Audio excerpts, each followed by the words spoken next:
idea the impact that a broken home would have on my life. So I just turned really rebellious and started looking for the love that I wasn't getting from my parents from other sources. And I started hanging out with the wrong crowd, just doing a lot of things that I knew were wrong, but I didn't really care at that point because I thought I was going to get me the attention that I wasn't getting. Right about that time, I started dabbling in witchcraft, spells, and just doing a lot of crazy stuff with some really weird people.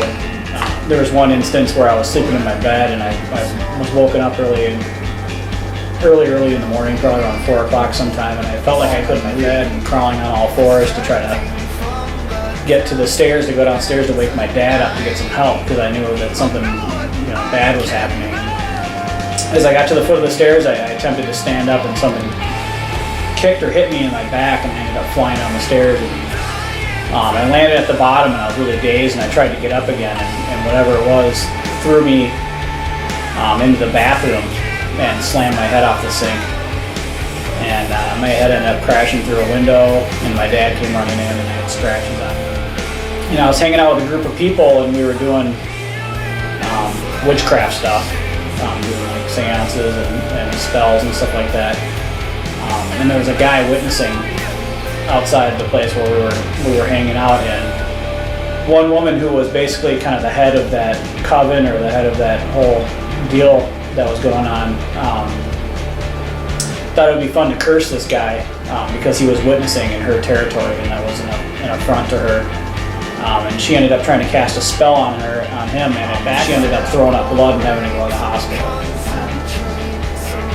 And I know now that that's because when demons are sent out in a spell and basically they get their butt kicked by an angel, they come back looking for the guy that sent them out because they're mad and they're angry and they want revenge. And the only one that they're going to get it on is the one that they have control over. And that's the person that thinks that they're controlling the demons. And those are just a couple of the crazy things that happened. The more decisions I made, the worse I got in trouble with the law. And, I ended up spending a lot of time downtown in jail and just sitting there going, this isn't me, this isn't how I was supposed to. And I eventually ended up checking into a treatment center, a residential treatment center. It was a faith-based treatment center. And eventually, just ended up giving my life to Christ, about Jesus, and dig more into the Word. And it completely changed my life around. I think the key is Jesus. He's given me the strength to be more than an overcomer.